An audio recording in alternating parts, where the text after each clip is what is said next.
Yeah, yeah, it was some hyperbolic time chamber stuff going on there, Craigar. Yep, Killman, thank you for coming over and sharing the story of your goblin. I appreciate it, and hopefully we'll see you back here as well. Be well, friend. I will have our prize goblin. I'll have our prize goblin help see you out. There we go. Now, why do I have cyber? We're talking about Dungeons and or Dragons. How dare I have Cyberpunk Red open when we're talking about the Dungeons and or the Dragons? And that's true. I am betraying the not sponsored D&D spirit of a storytelling workshop stream in the D&D category on Twitch tonight. Oh, disgusting. 2 out of 10. Unfollow, unsub. Canceled on Twitter. And that's because I want to reinforce everything that we have already talked about.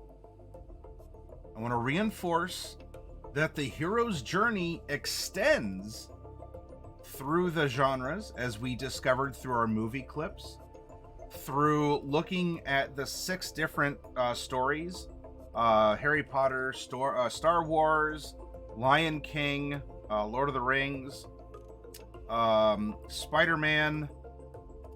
Why am I forgetting the other one? I'm forgetting the other one. I can pop over to it real quick. But they follow a similar path, though the stories, the genres, the themes, the characters are very wildly different. And I want to illustrate that as we discuss an alternative or a different way of exploring the points that happen along the hero's journey. What happens in between the dots in that circle? Because it is not a smooth ride. It is not just a list of things that happen. Oh, that's right, Matrix. He's starting to believe. Thank you, Belladonna.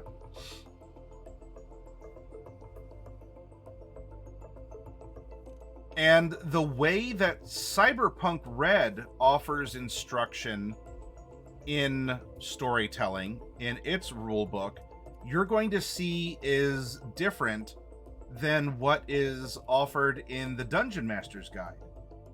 And in those 2 books, it's going to be different than what we've read about on the various sites that we've been referencing.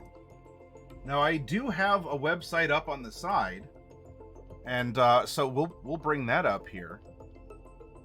I want to talk about Rising Action. I'm not going to read the entire site to you. You can do that if you follow the link. I want to support the author, right? Have you ever wondered why rising action is so important in storytelling? Why building conflict in characters matter? Why you can't get to the point of the story too quickly?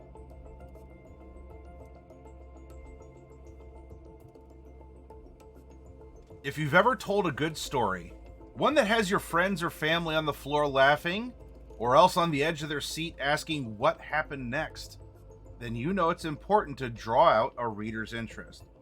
Now, this is discussing things from the point of view of an author writing to a bystander in the story, the reader, or a movie with the bystander of the audience. Role-playing games live with friends or family at a table are different in subtle but significant ways. We'll start with this idea and we'll adjust it for a tabletop setting. You can do this by crafting rising action in your plot. And it's essential to get this right if you want to write entertaining, informative, and deeply connecting stories. The rising action in a story moves the plot toward the climax through a series of progressively more complicated events and decisions by the main character or characters, leading up to a final decision of great significance. As an element of story structure, it is one of the 6 major elements of plot. occurring after the exposition and building toward the climax. Some plot structure methodologies call it the rising movement or progressive complications. As the source of the central conflict, it contains most of the action in a story and is usually the longest piece. Before we talk about how to use the rising action in your writing, let's talk about dramatic structure or narrative structure in general. Dramatic structure is an idea originating in Aristotle's Poetics that effective stories can be broken down into elements. At The Right Practice, that's the website author's book, we define 6 elements of dramatic structure: exposition, an inciting incident, rising action, progressive complications, dilemma/crisis, climax, and denouement. Denouement. When writers are constructing a story, they should include these 6 elements. Rising action is the longest part of the story, and one of the most important parts of dramatic structure because it contains most of the decisive action in a story. If the exposition and inciting incidents are the beginning of the story and the climax of the story is the end, the rising action makes up the middle of the storyline. So how does this work? We've talked about it. Oh, there's vocab words I have to memorize. I didn't sign up for a class. Well, I'm sorry you didn't. I don't have a sign up, and you also didn't pay anything for it, but these are great resources that if you take the time to adapt in your own way, whatever interfaces with your brain better, don't just take how it's written as the only way to get the point across. If you are a visual learner, draw this out. Read it, but maybe draw as you do, and that's what helps make the connections in your noggin. The purpose of the rising action is to lead the character to make a difficult decision. However, most people, including most characters, are reluctant to make decisions, especially difficult decisions. Now, we've seen this in the hero's journey. That is part of the cycle. That's the illustration I was talking about here. That takes the 6 movies and it goes through the hero's journey and shows you the same journey through 6 movies here. So what this is going to talk about is these curved points. What is going to get us to these different parts of the journey?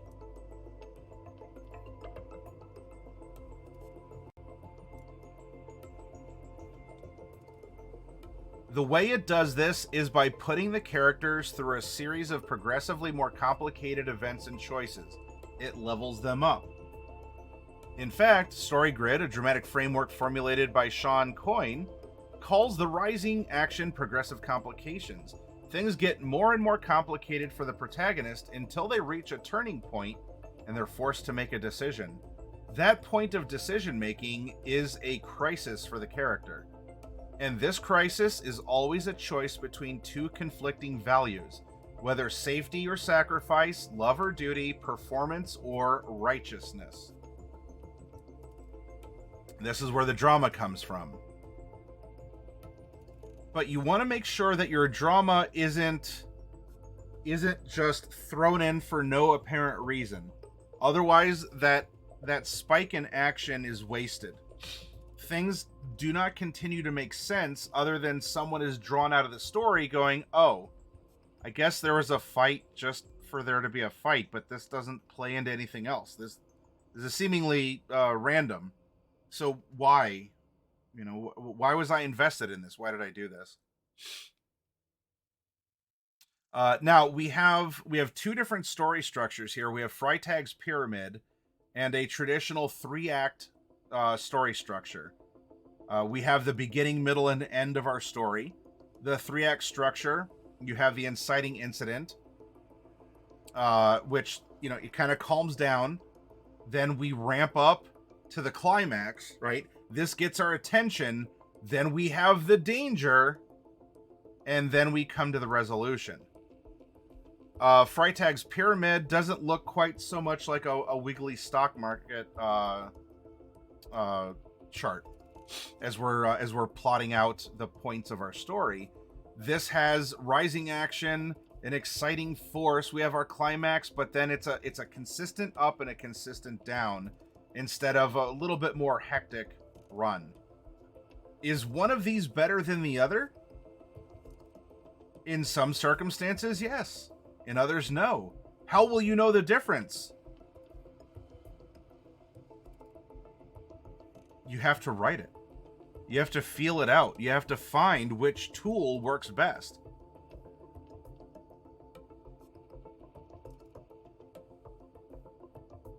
A flathead screwdriver can work in a Phillips head screw. A Phillips head is better for a Phillips screw. A hammer can, if you're strong enough, can treat a screw as a nail. So look at these as options. Understand the options that are before you. Do not get lost in analysis paralysis, because you can always go back and change something when it comes to pacing. And sometimes you get an idea, you gotta get it out there. Especially if you're writing. In a live improv setting of a tabletop game, it might be a little bit more instinctual to develop, when to go about it, but it can be taken back as well.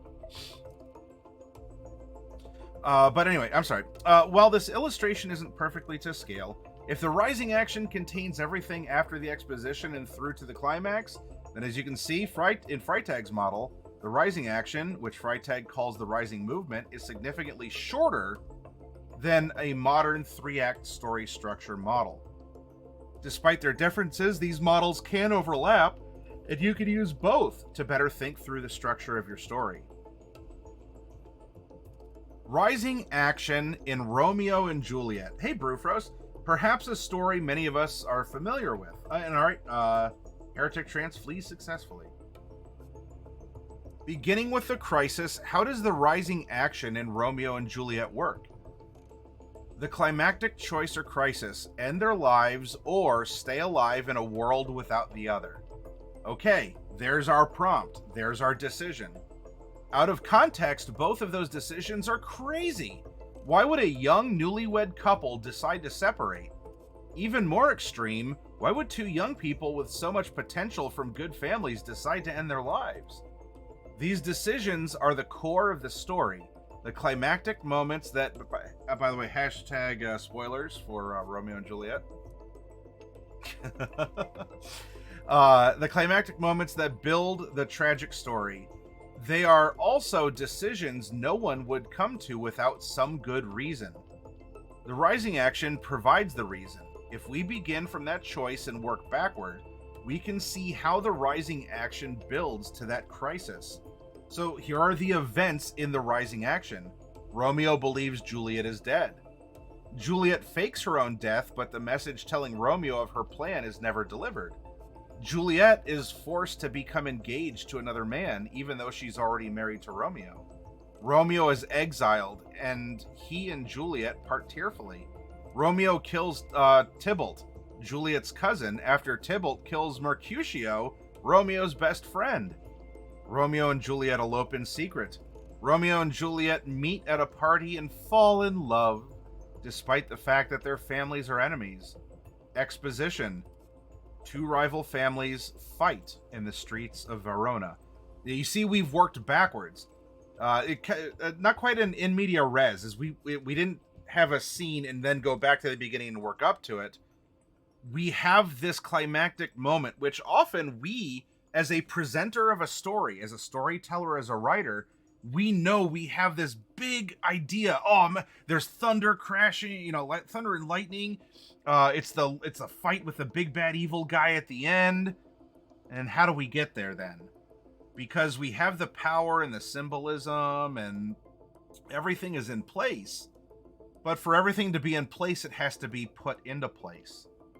And in this case, we saw the events in the rising action. Is it a spoiler when it was required reading? Oh wait, reading is an optional subject in school now. Sorry, I forgot. Yeah, Wolf Queen Belladonna, I cannot believe you just blatantly spoil a 400-year-old story. Yep. The sheer audacity.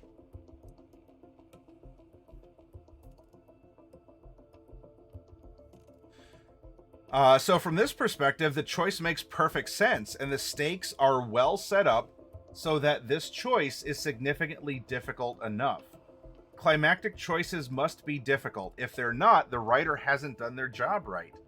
Also note that the writing action covers a lot of ground, a large majority of the story. Even if you end the rising action where Freitag does, and again, few writers today would do that, it still covers almost half the play. Now what about a more contemporary piece of literature? Let's look at another example, this one from Ready Player One. Uh-oh, spoilers for a not 400-year-old story. What is the crisis, the climactic choice that Wade Watts, aka Parzival, has to make in Ready Player One? There's a summary. If you want to read the summary, you can. I've read it. Have you? Not the movie. Have you read the book? Or at least listened to the audiobook. That counts too. The climactic choice or crisis. Go it alone and win the prize, or accept help and share the winnings from the game with his friends. The winnings in Ready Player One include billions of dollars plus full administrative control of the Oasis. It's everything Wade Watts has ever wanted. Why on earth would he even be tempted to share that? The rising action gives us the answer.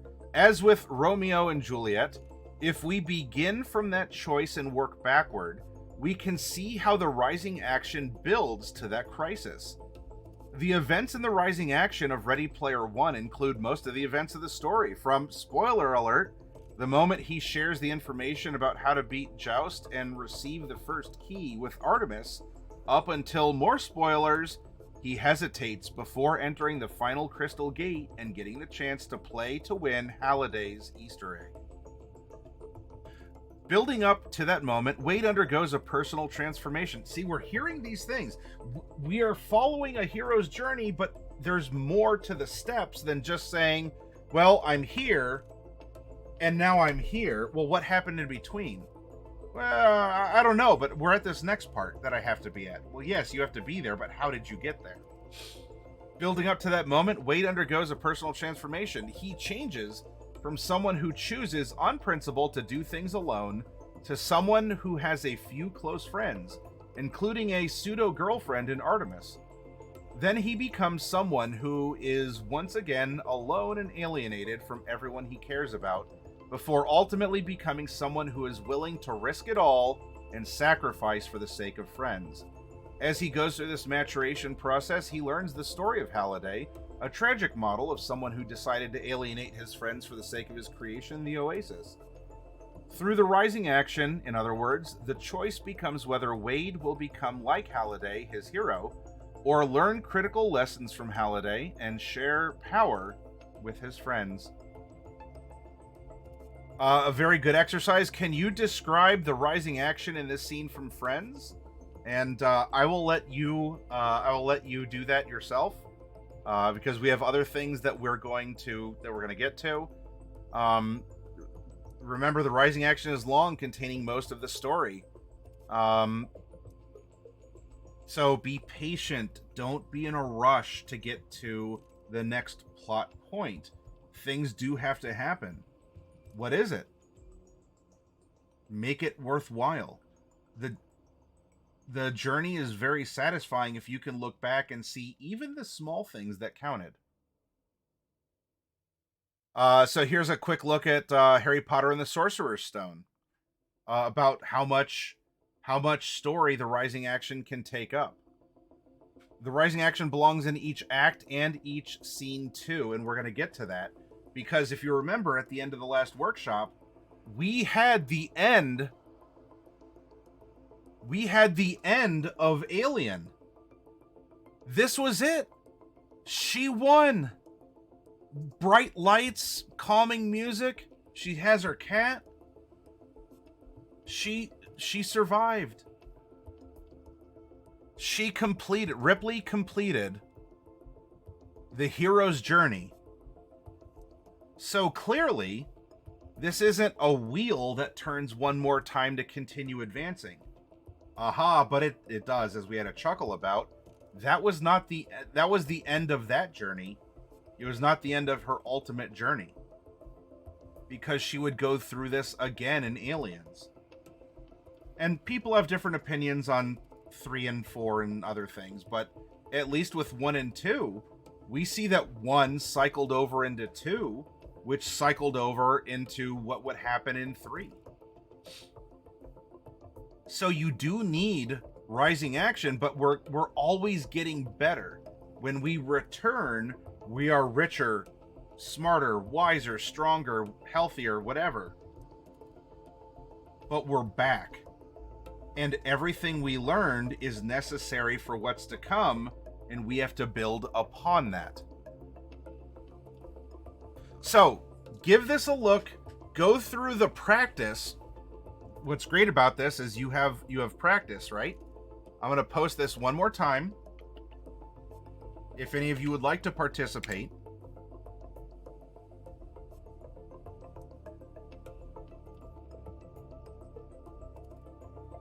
And let's see, from this, was I going to play something? Let's see, we talked about the hero's journey, rising action. Not that one. Okay.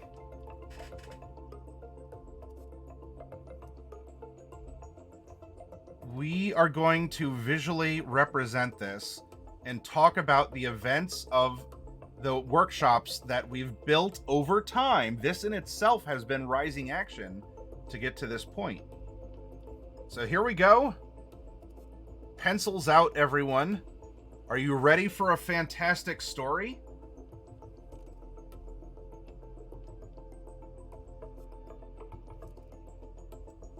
There we go. We did it. Look at our campaign. Isn't that awesome? It has everything. It has a beginning. It has an end. And there's got to be a middle in there somewhere too, right? We need that.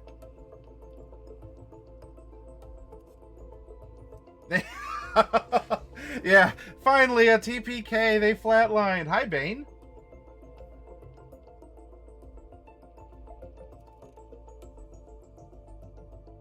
All right, Brufros, thank you for lurking. Yeah, if only they were. And we will get to that notion, Rip Artist. So, in our campaign, we have a wheel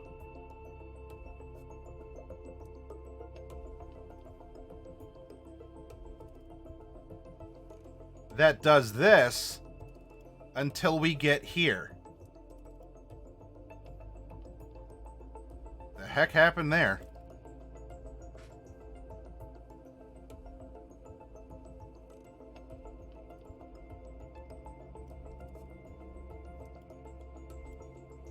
But things have been happening along a straight line, though it's not always a straight process. But we kept it simple. We moved forward, and we had a cycle playing out. And there was motion. There was action. I'm not trying to just use words. I want this to be dynamic. I want you to animate this in your brains. There is forward motion. There is this spinning. Things rise. And things fall as well over the course of the story. And then we have our plot points of contact with the road we're traveling as the audience or the player in a campaign.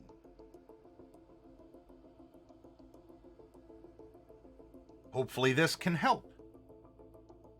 Now, how do you go about narrating this? How do you go about writing the notes or presenting it at a table?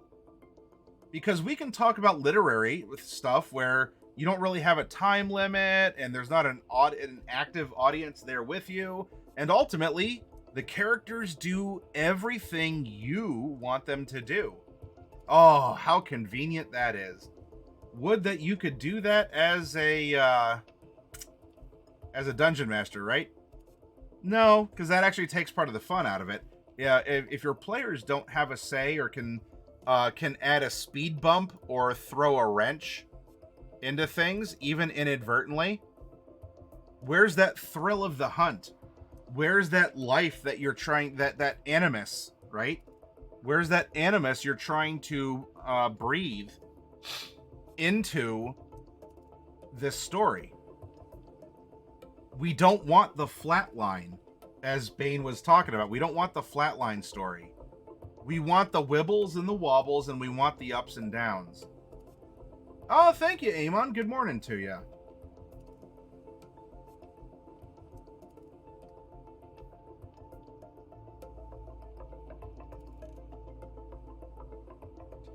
Now, we're going to go, we talked about Alien, and I'm going to take this back to Cyberpunk Red. Because while I did discuss a...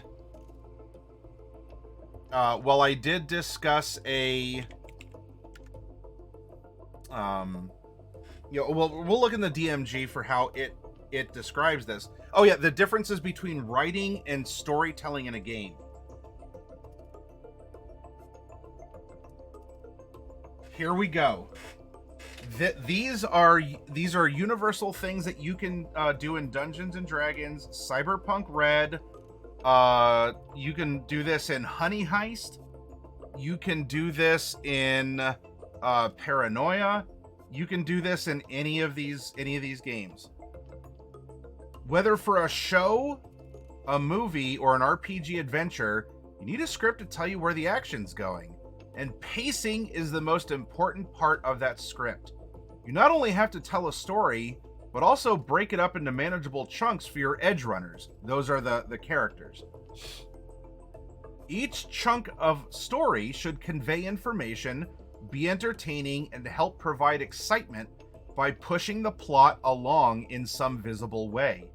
One way to do this is by using a writing trick called a beat chart, a framework in which certain actions or scenes... By the way, if you have the core rulebook at home, we're on 395. Please do open it up there and you can follow along. We're talking about the beat chart, a framework in which certain actions or scenes take place in a certain order. The order of the scenes helps both maintain dramatic tension and allows the storyline to make sense. Each beat chart has 5 aspects or beats: the hook, the development, the cliffhanger, the climax, and the warrant. No, I'm sorry, that's Where in the World is Carmen Sandiego. The resolution. Ooh, woo, woo, woo, the chase. Some beats, like the hook, climax, and resolution, occur only once. Other beats, like the development and the cliffhanger, are used over and over, but in alternating order. These are 3 rules for setting up a beat chart. The story always begins with a hook. Good morning to you, Tony. The hook is a short piece of action or suspense that is used to involve the reader, viewer, or edge runner in the story. 2, the story always ends on a climax, followed by a resolution. The climax is the big finale of the story.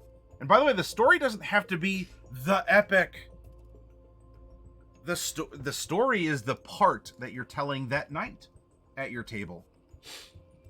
The climax is the big finale of the story, the battle where the protagonists complete their mission, maybe, or where the murderer is revealed. The resolution is the tagline. It's the part at the end that tells what happens as a result of the climax. It's the part in the show or movie where we see the supposedly dead antagonist flying away in their AV, the nomad pack driving off into the night, or the protagonists living as much as anyone can in the time of the red, happily ever after. In comic books, that's the page turn. That's where something happens in the final panel, and you go, I have to flip the page to see what happens next. Every page has a story. All the pages also add up to be a story. All the comics in the arc add up to be a story. I think you're seeing the pattern in the cycle to this, right? A beat chart example. The story starts with a cliffhanger in which Johnny and Alt are attacked.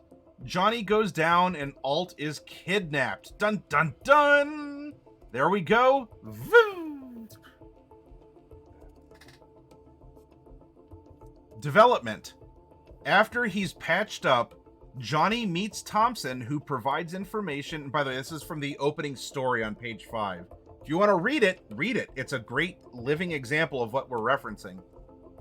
After he's patched up, Johnny meets Thompson, who provides information in the form of a revelation. Johnny learns who kidnapped Alt, Arasaka, and why they want to make a new soul killer. A cliffhanger. Johnny and Thompson travel to the Atlantis to recruit Rogue and Nomad Santiago. The meet gets interrupted by Arasaka agents and a battle breaks out. The battle's the cliffhanger. Oh no! Who are the forces on the opposing side? Are they going to survive? What's going to happen? Then there's another development. The focus switches to Alt, who wakes up in the office of Toshiro, an Arasaka exec who launches into a monologue about why she was kidnapped. Then we go back to a cliffhanger where we're always moving, or like we're always climbing up, but it's kind of that ratcheting, we're always climbing up. While they fought off the first wave of attackers, Johnny and crew know they are the subject of a pursuit by a force much bigger than them. Than theirs. They run away and take refuge on a fire escape and try to figure a way out of the present predicament. Cliffhanger. I barely know her. Thank you, Quingar. Then a development. Alt and Johnny hit the advantage revealed development at the same time. He shows how his music can inspire and direct legions by raising a mob and unleashing them on Arasaka Tower. Alt, meanwhile, cooperates with Arasaka and creates a new soul killer, but ensures it will remain loyal to her. The climax. Now we're here after beep, beep, beep, beep, beep. We're bouncing back and forth, but we're still continuing to climb. Rising in action. Everything keeps building. We keep climbing, even though we're bouncing back and forth, but it's keeping it fresh, and one plays into the other. The final battle happens on two fronts. Johnny and friends take advantage of the chouse to slip into the building and fight their way to where Alt's being held. Alt, meanwhile, uses Soul Killer to brain fry the techs watching her and steal a whole lot of money. And then the resolution. Johnny arrives and, in the commotion, connections are cut. Alt can't return to her body and becomes a ghost in the machine. Johnny kills Toshiro, but in the end, this is a Pyrrhic victory. Now, there is a recommendation. One beat is about a half hour of real-world time. Can you stick to that in Cyberpunk or D&D? Maybe. It's a good guideline. And a half hour? There's a good reason why many TV shows, at least back when we had that sort of a thing, were a half hour long. It is a good attention span for a current set of circumstances. And our brains are very well versed at absorbing a lot of information in that amount of time. We are creatures that are hardwired to make connections and to seek understanding. So there is that trust in your players to pick up what you're putting down here. So there are some recommendations if you need help with what are some different hooks, a crisis, a murder. What about cliffhangers, a battle, an ambush, a chase? Ooh, woo, woo, woo, the chase. So now we get into mechanical ways to build a story in this method. It doesn't call it rising action, But you can see that that's exactly what happened. As we are building as we're rising in our action, we are hooked into it.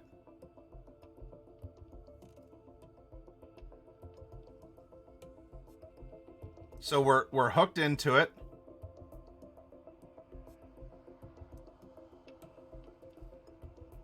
Sorry, let's go back there. It'll end on a climax, followed by a resolution, and we'll get to that. That's over here. Sorry, that's not gonna... Let me make it a bold color. There we go. Hook. Climax, right? It's the height, it's the climax. And then as things kind of cool off, resolve, as they play out and glide out, then we have a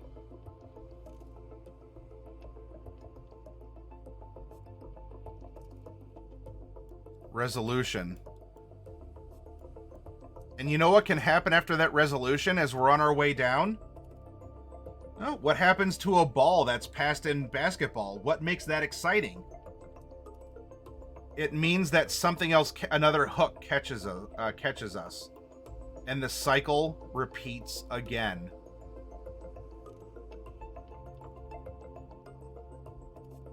And then on our way up, to build the rising action, what are these different beats? Developments, cliffhangers. So here we go. We're hooked in. And after the hook,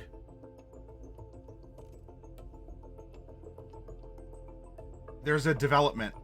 We found out something. Cliffhanger. Development. Cliffhanger. Development. Cliffhanger. And by the way, some of these might be more like this, but you're still making progress before we have enough. We're caught in the climax, and then we are ejected out. After all that energy and heat has built up to the climax, and then whoo, there we go, to possibly be hooked into something else again.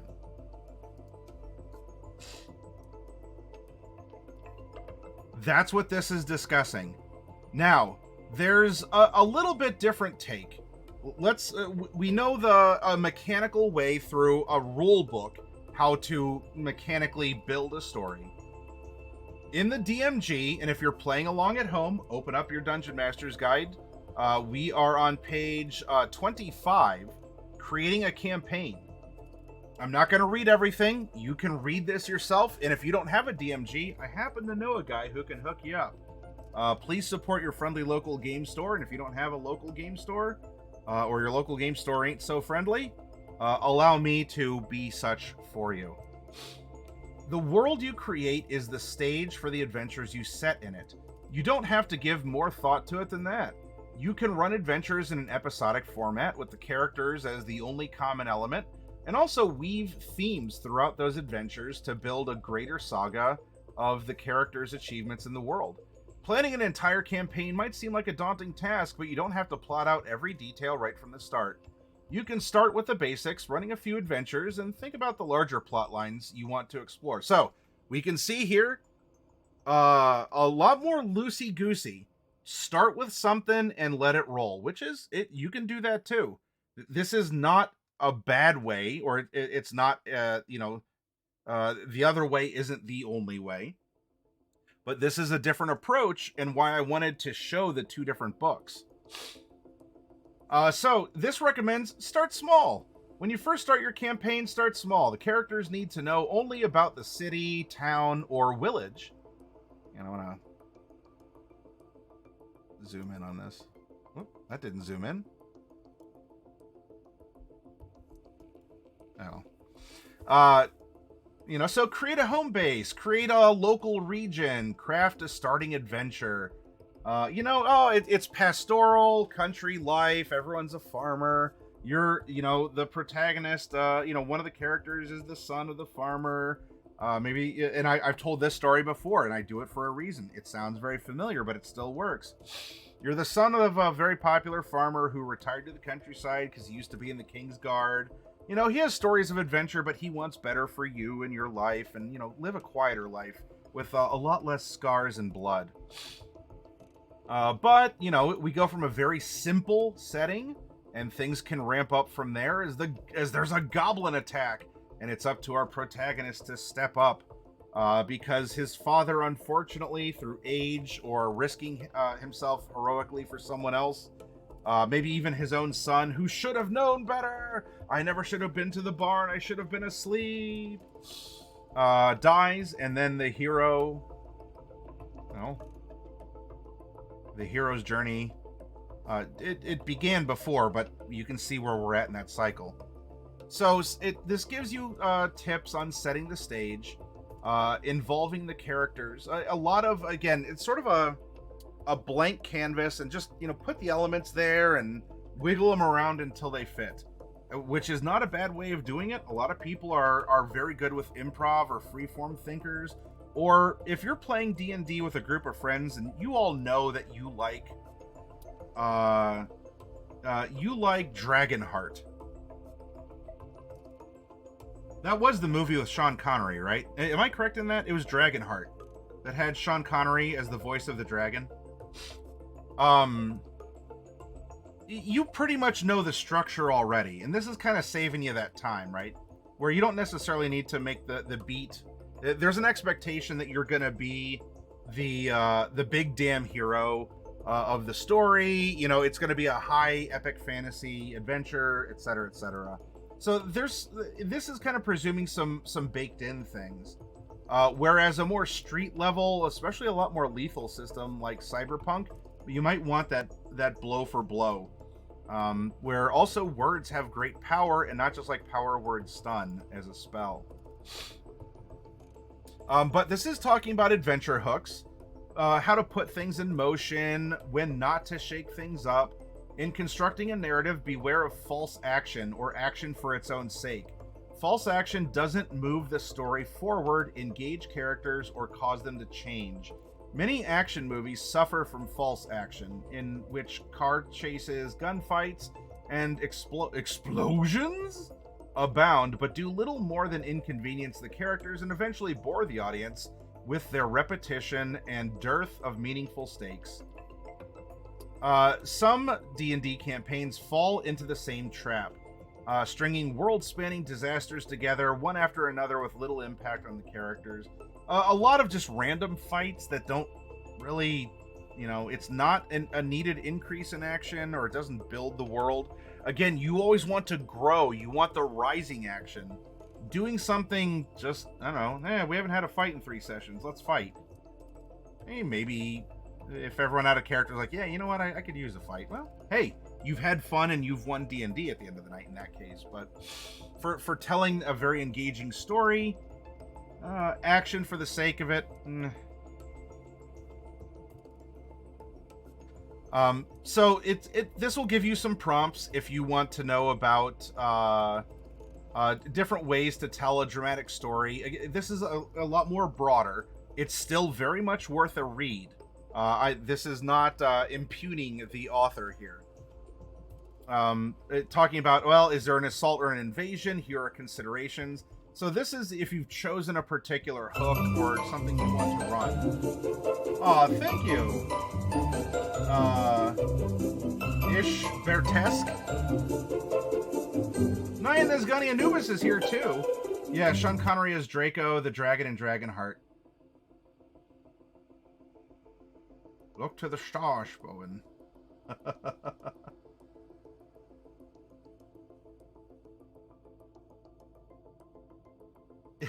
So start small with enemies. Well, that's also why a lot of enemies like goblins and kobolds are also small. Those are often the first ones that you squish before you get up to orcs, before you get up to pit fiends, right? So this gives a lot of, well, you know, choose a genre. Here are some things to consider, some charts to roll on as well. You know, things about tracking time. A lot, again, a lot more loosey-goosey, or sort of like, well, plug in a notion and follow a notion. It does talk about the play style, because remember, this isn't just writing. This is what type of story do you want to have in a section or overall. Immersive, hack and slash, somewhere in between. And come on. You'd think that I have a potato for a computer with the way it somehow can't handle PDFs. All right. This, though, is going to be the jumping off point for us starting the exercise to get the point across.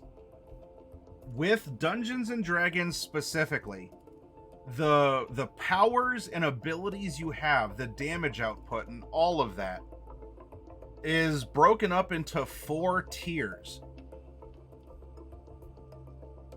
The difficulty of things, how hard they hit, how many hits you can take, you are considered to be a local hero. Most people in a generic D&D world are going to be, you know, level 0 commoners, level 1 adventurers.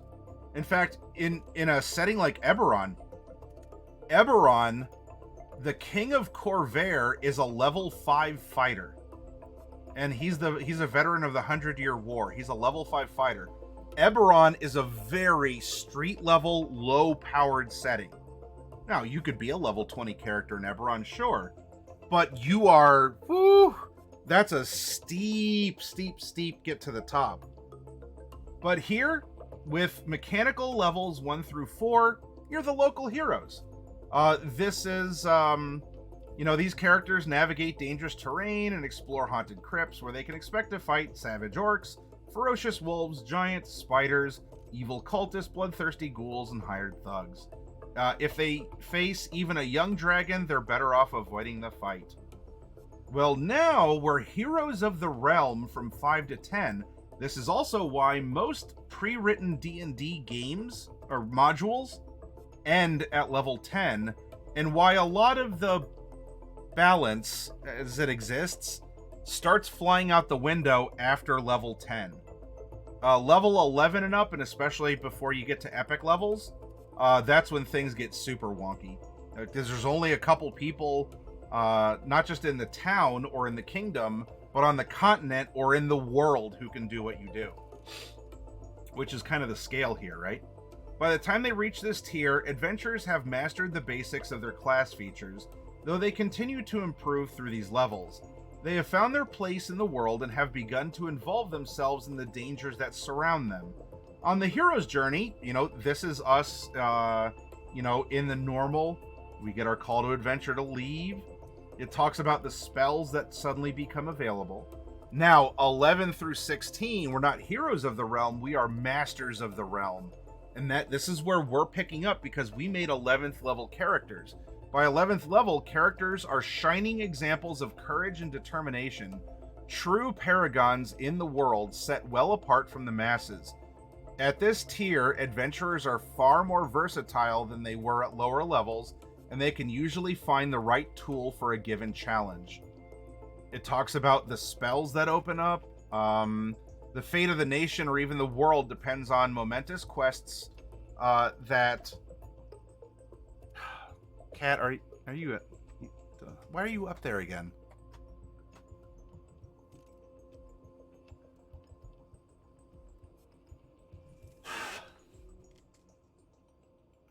Do I have to come get you, ma'am?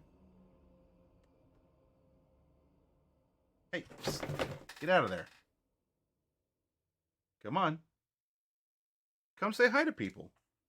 Here, come over here. Sorry, she's scratching at things she shouldn't be scratching at. Come on. Stop destroying the stuff, please. Come here. Alright, I'll try reverse psychology. Oh man, I sure hope the cat doesn't come over here and jump in the way of the camera. That would be terrible and distracting if she were to do that right now. Yep, I better not pet her at all and just ignore her.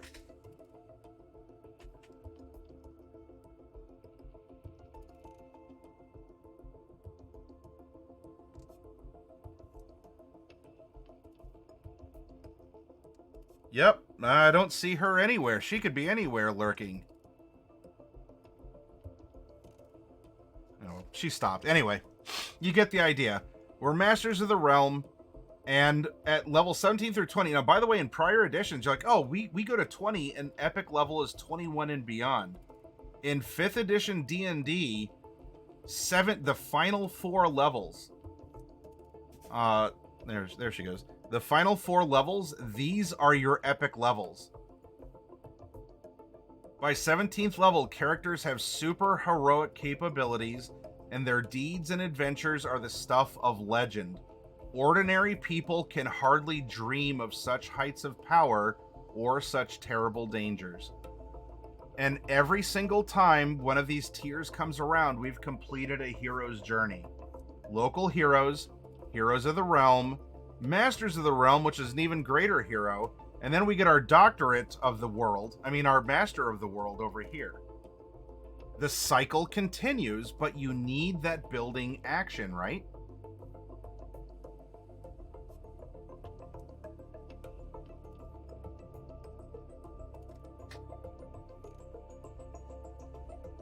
So, once more, I want to present to you an epic campaign that is going to take us from level 11. Are you ready for this?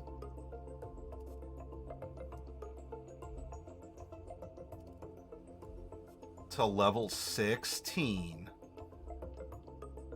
Maybe even level 17 and we hit epic. Let's do that. Level 17. Now, if you want to do this by milestones or you want to break it up into experience points, you can use levels as a mechanical indicator of what is going to happen. We know we're starting at 11, so we need a 12, 13, 14, 15, 16, and then of course we hit our 17. So we need 1, 2, 3, 4, 5. And you can ask yourself, with that rising action, what does it take to hit each of these? And you can rework it backwards like we did with Romeo and Juliet, or you can plot things forward. You can take this mechanically and realize that, all right, so our journey is going to we have this wheel that is going to be going like this all along the journey until it gets to the end.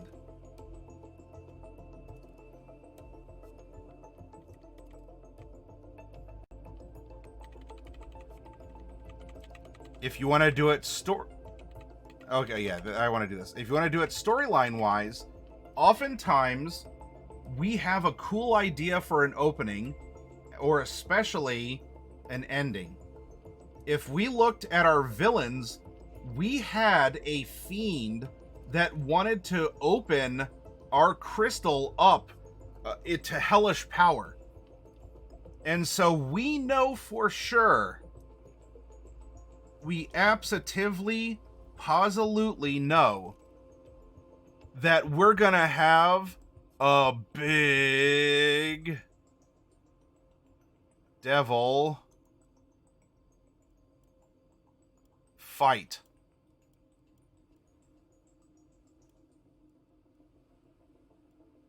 And how does this open? The party arrives. The party arrives in this odd Arctic sanctuary. Now, in this case, I'm not worried about their level. I want to know, I want to plot out the action. And we can use a midpoint method to help with that. And remember, this is drawing back on all the other notes and exercises that we went over. So, for example, in our last one, I was showing off how you can make a character map to connect people to learn how things push and pull and slide.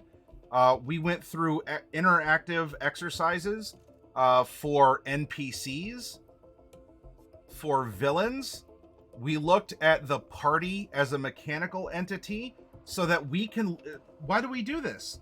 If we want a cliffhanger, oh no, something's gone missing. How are we going to find out what to do? That's going to be investigation, and we know as the storyteller, investigation's not their strong suit. Now, they might have options. They bribe someone or otherwise pay for the info. They befriend someone. Through sheer luck and circumstance, they come across it. Or, there's something else that can occur. Each of these exercises now have become a tool to use in our storytelling for whatever's appropriate in a given time. So here's our party comparison. Here's our settlement notes, which helped to make the map that we made. And this was our talk about the economics and the culture of the place. So as you can see, there's a lot to very literally draw from. And so we go, all right, what is the... Let's keep it simple. I don't know everything that's going to lead to the rising action. Ultimately, big devil fight. Well, what has to happen between the party arriving and the big devil fight? Well, let's put a midpoint. For this action to swing into this action, we need to have... this is probably the fight with the monk NPC. Because they think she is the bad guy, even though she's the one... She's the one who's actually being manipulated. But that is the swing into leading to the big devil fight, because that's been revealed after this confrontation. And now you say, all right, and these can always move, by the way. It's fine to do. But let's continue the idea. We say, all right, the party arrives, they're new here, well, except one, or maybe that he returns, and it's an exploration focus on him. What happens at the midway point between the party arriving and the monk fighting? Well, at some point in time we should learn about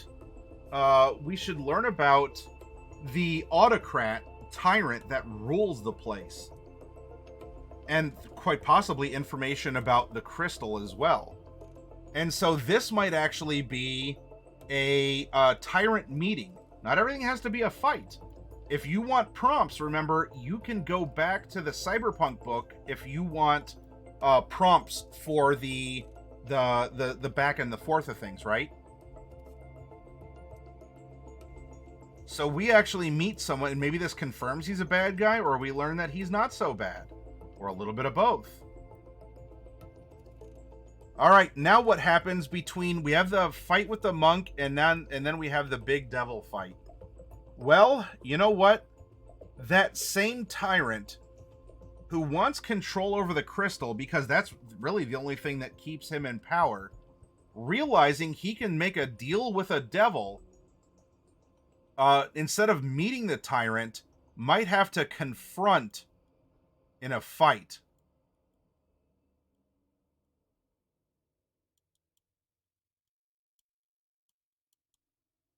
Which could lead the way forward to where the knowledge of where the devil, which has been driven out of the monk's retinue.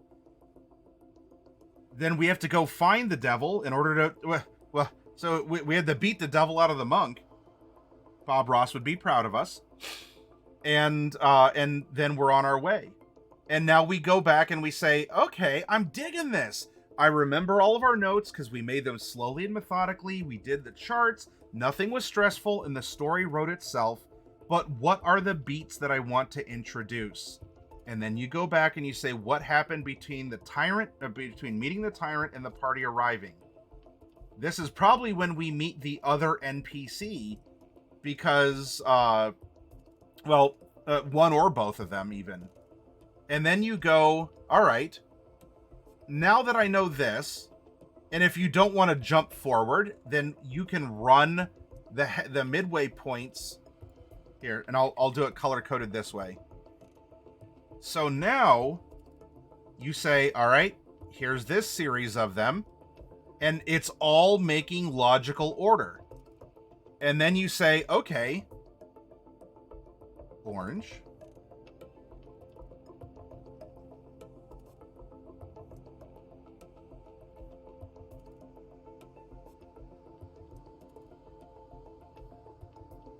And then you say, halfway here, yellow.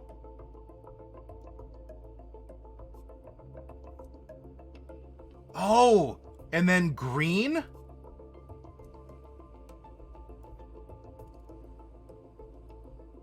And then blue.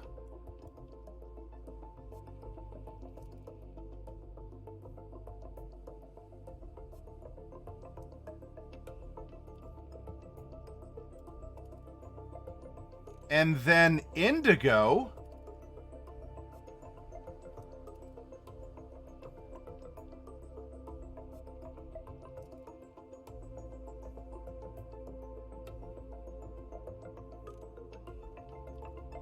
And then violet. And all of a sudden, and especially if you're looking at the information in the ways that we presented, right? You wanted the rising action. You can look at it this way. And then, let's see, we drew the hook, the climax, and that would lead to a repetitive cycle of, we have our ball, comes down, bink, bink, bink, bink, bink, bink, bink, bink, woo, and then it starts again. You can also look at it this way. If any of you like automotive stuff, have you ever seen a chart of shifting gears, like power to gear shifting? That, as you do, it looks a little bit like this.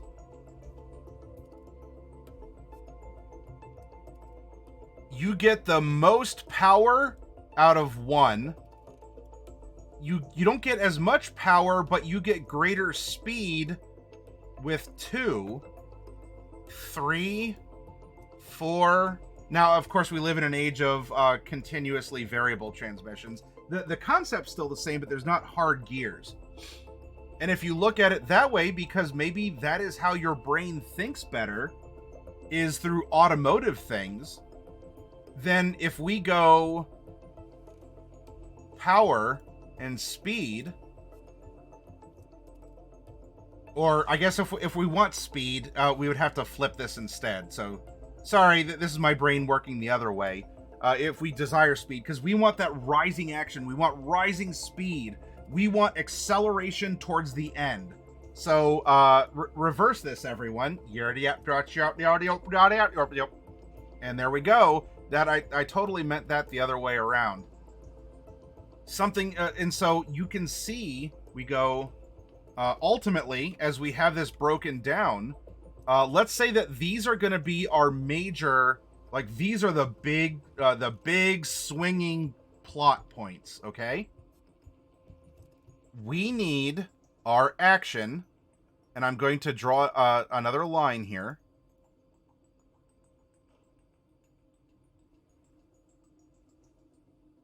We're going to go whoop.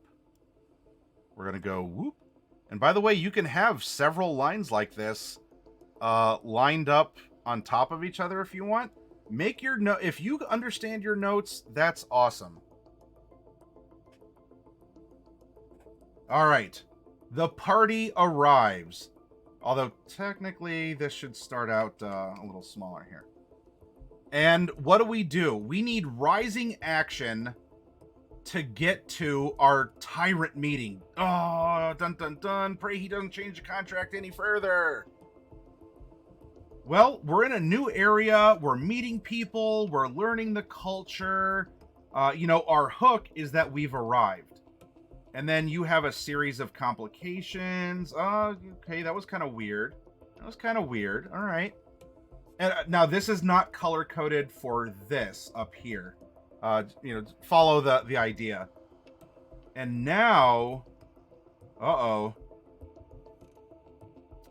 there's something that's intense. But maybe then we shift gears. Something caught our attention. We had some tension. Oh, you know what? We thought we heard something. It was just a cat in the locker. It wasn't the killer. And so this ends a little bit. We drop, but our new starting point is higher than our original.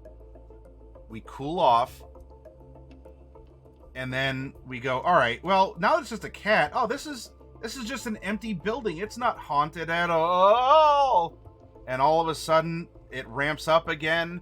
It gets even higher. Oh, sure. He'll be seeing you. Now, I'm putting in 3 for the sake of showing 3. If you don't want it, remember, Freitag's pyramid was a constant up and a constant down. A 3-act kind of has some rises and dips. But what do you see?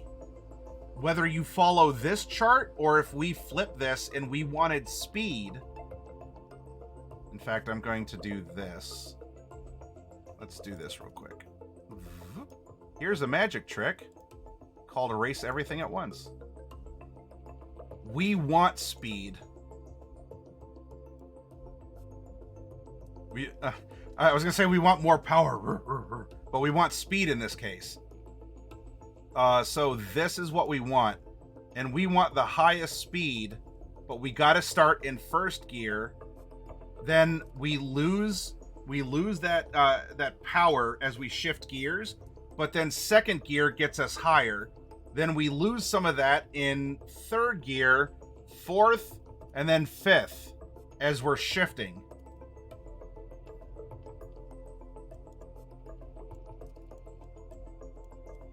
That's kind of what we're doing here. Because having a breather, you don't want it to go all the way down again. But you would like a breather as we're building up to what's going to get us. What did we say? Oh, as we get to level. We didn't have this by level. Although if we did that by level, let's see, if we make that was 11, 12, 13, 14, 15, 16. That'd be 17, 18, 19. Well, anyway, why don't you do it by level if you want to? That way you have a hard goal. But now we go right up. Oh, it's super tense. And then we realize, oh, the tyrant is not so bad. And now that we've done that, we can go around the city. We can go around the city more freely. People aren't going to suspect us because we have the tyrant's blessing or whatever, right? And then we see that someone resists us, and there's the hook. And then we go back and forth. Bum, bum, bum, bum, bum. Uh-oh. The story's building again. And now, oh no, we have to fight against the popular fighter, this monk. And then we beat the devil out of her. Well, now we have an ally and more information. And we have more resources, more clout, more armor, more money, or whatever else. And then we go, all right, well, what did she know? Oh, yeah, you know what? Where did she pick that devil up? Oh, let's go visit the monastery. Seems pretty cool. Oh, there's a complication because there always is. We're getting warmer. We're going to yellow. Now things are really ramping up because we're finding something else. We confront the tyrant the whole time. When you're doing this, everyone, I want you to make these silly noises. It helps. It really does help. And now that we've beat the tyrant, now we have the people cheering us on because the tyrant, as we discovered, was not popular and is a source of a lot of strife. Now we have even more wind in our sails, more resources. We can heal, we can cool off, and then we go. Now we say, all right, we're bringing the fight to the devil. We got to build up. Maybe the devil has a lieutenant. Maybe the devil wears Prada. I don't know. We're gonna find out, and then we do it. We're redlining, maximum speed, big fight that gets us level 17, and we're epic level characters. And our work here is done, and we rest. Now I want you to look. Every cycle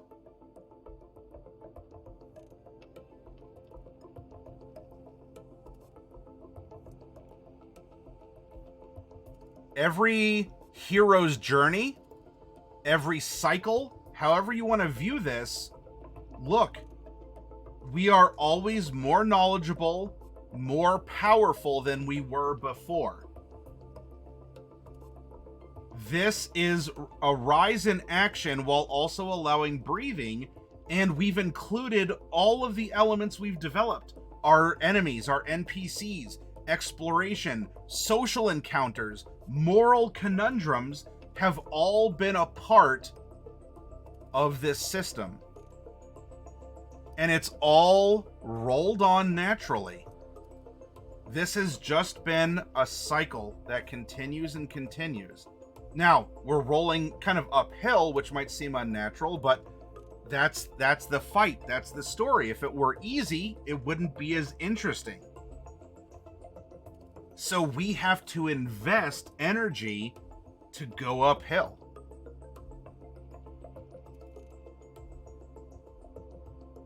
And sorry, I was on such a roll. I missed out on some chat here.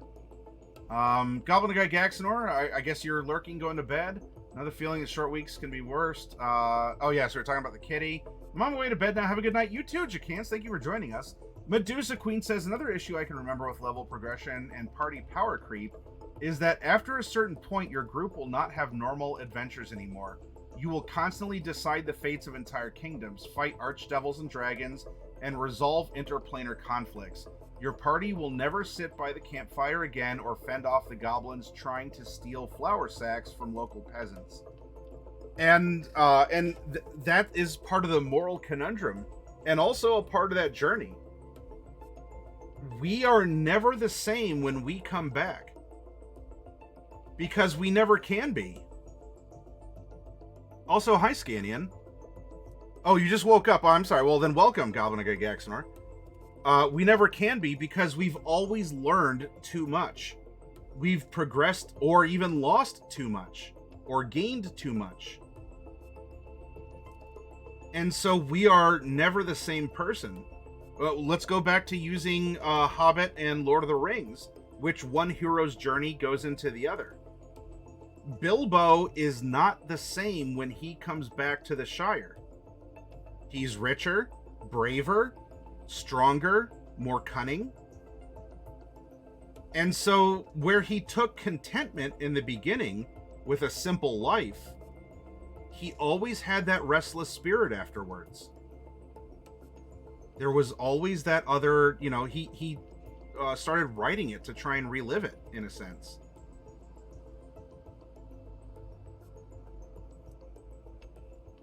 And then we come over to Frodo. Oh, back with... Well, you must have a late night Arby's, Mana Buns. Then his story spills over into the hero's journey of Frodo. When Frodo comes back to the Shire... sorry, spoilers, everyone.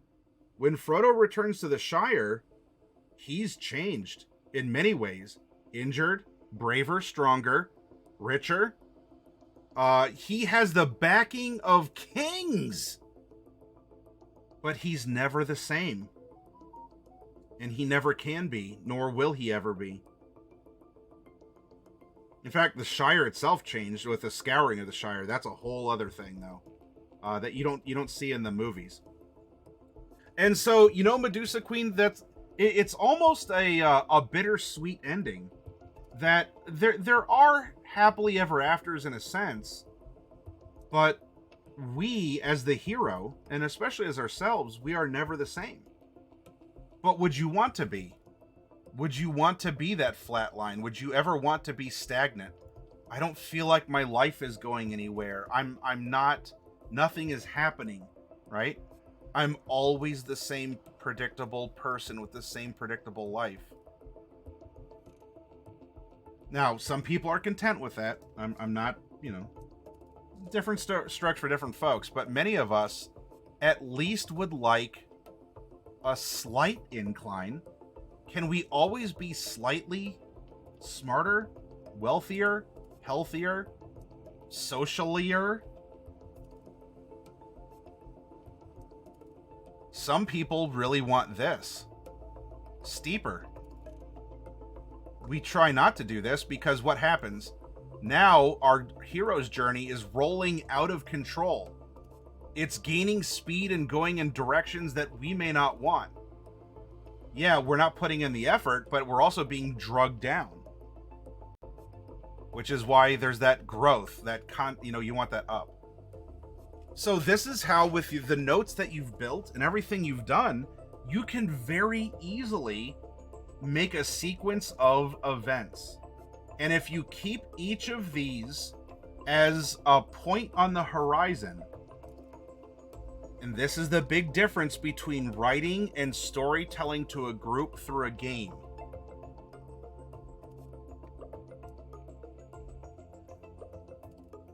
You are, as the storyteller, you're a fisherman, okay?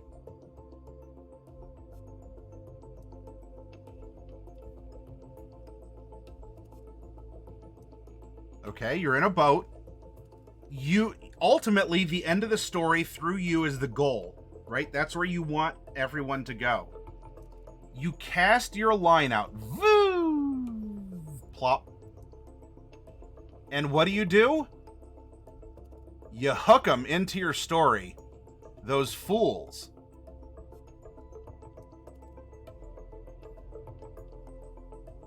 Now, if you're writing a book, it's a straight line because you're in control of the circumstances. In real world fishing, do you know what this is this fish? Is this fish gonna do this?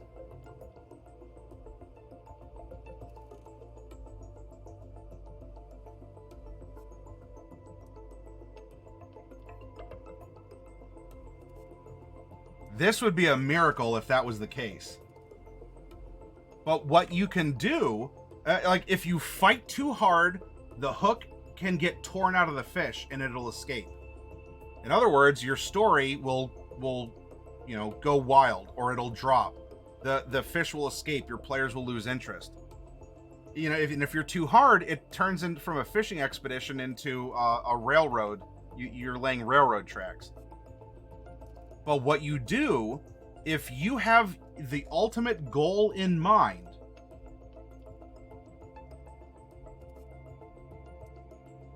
you can slowly reel in the fish as the fish goes this way, says, wait a minute, I want to go.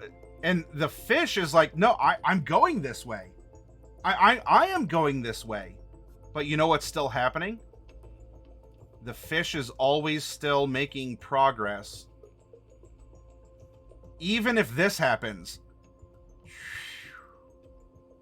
uh-oh, it's gone under the boat. And so what do? You wait it out? Or you can slap the water or otherwise disturb the area under the boat to scare it out. And then you keep reeling it back in until your story is finished. But you're using patience and you're feeling the line. You are a partner in this dance as the storyteller. Just like when you're driving a car, especially a manual, but that's a skill that is not going to be around much longer, especially a manual transmission. You're a partner with your car. You are an intrinsic part of it. You can feel it and guide it. That's what all of these colors and all the squiggles are getting to. We already organized the info. You thought I was just going to lay all this out on a timeline and confuse us with that? No. We did that already. And when you realize that it's already been done and you can draw on those as tools in a tool belt at any time you need, it makes you able to concentrate on the delivery so much easier and more natural until finally you've landed the party in the boat. Congratulations and back pats all the way around. You did it. It was a hard fight, but you won. Now, if you prefer, instead of catching fish, if you're like, oh, there's a lighthouse on the horizon, and I'm on a boat going there, and you are heading to that distant horizon, and well, while I'm going here, there's a rock, so I have to go this way, and then there's tides going and winds, so I'm gonna be blown off this way, but I'm still making progress bit by bit to that distant horizon. Whichever works. Do you like fishing? This is gonna work better in your brain. Do you like traveling or boats or something else? Or you want to get in the nautical mood because this is a partially nautical campaign? Then this is the way to go. If, we want to get to the lighthouse, there's treasure and all that stuff there. But you know what happens? We're destroyed right here on the rocks, or we're capsized and sunk in the tides, and it's forced and artificial, just like clipping through the terrain in a video game that's bugged or something. But if you go with the flow, it's a journey, and now you can tell people how you narrowly avoided the rock, how you managed the tides and the wind, and you finally got to the lighthouse, instead of saying, I just went there.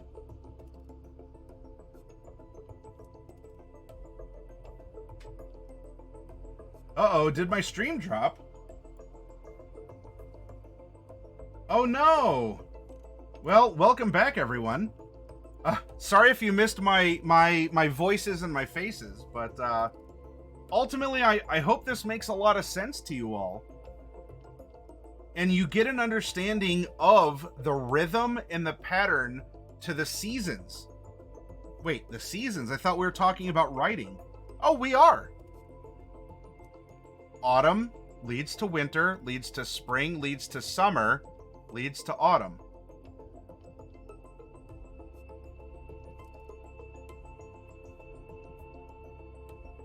Everything, it's a circle, it's a spiral. And if we learned anything from my references in the last part of the workshop, I want you all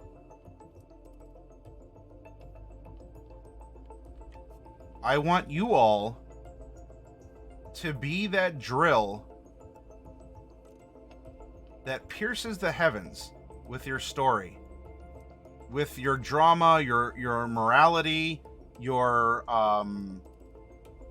with your combats, with your creativity, with all of this. I want you to harness your spiral energy. And I want you to go upwards, and I want you to climb. It takes effort. It takes sweat and dedication and uncertainty even. But I want this to be every single campaign you play in, and especially run. And if ultimately you want to write a book or make a little movie, an animatic, you want to make a comic book, all of this still applies in different measures. How many different ways can you make a cookie? How many different ways can you make a campaign? use the ingredients and the tools that you have on hand, feel it out, understand the pattern and the natural rhythm, and even if you mess up, there's another batch of cookies that you can make.